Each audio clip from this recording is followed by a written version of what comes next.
C'est à Xi'an, ville symbolique autrefois au cœur de l'ancienne route de la soie, que le ministre chinois des Affaires étrangères Wang Yi s'est entretenu avec ses homologues du Kazakhstan, du Kirghizistan, du Tadjikistan, du Turkménistan et de l'Ouzbékistan.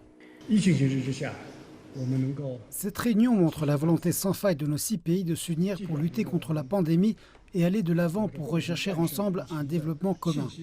Les ministres des Affaires étrangères sont parvenus à un consensus dans leur lutte contre le coronavirus. Ils s'engagent également à approfondir la coopération dans le cadre de l'initiative Ceinture et Route, à poursuivre la lutte contre le terrorisme, à défendre le multilatéralisme et à soutenir la paix en Afghanistan.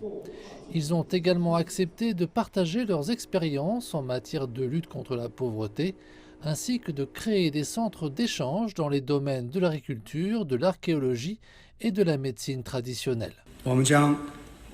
Nous préciserons en outre les domaines clés de coopération, établirons des plans d'action communs et offrirons un soutien plus fort dans les domaines dans lesquels nous coopérons. Les chefs de la diplomatie d'Asie centrale ont également exprimé leur soutien à cette relation.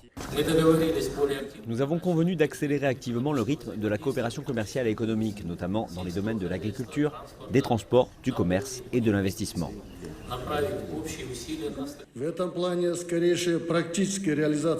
La mise en œuvre pratique au plus tôt du projet ferroviaire Chine-Kirghizistan-Ouzbékistan devrait être une étape importante vers la pleine réalisation du potentiel de transit de la région d'Asie centrale et un lien important dans la promotion de l'initiative Ceinture et Route proposée par le président chinois Xi Jinping.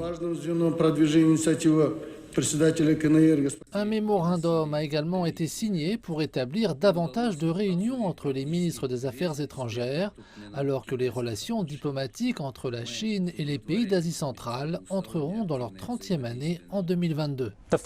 Les ministres des Affaires étrangères ont déclaré que leurs réunions témoignaient de la volonté et de la détermination commune des 6 pays de travailler ensemble pour aider à leur reprise économique et contribuer à la paix et au développement dans la région.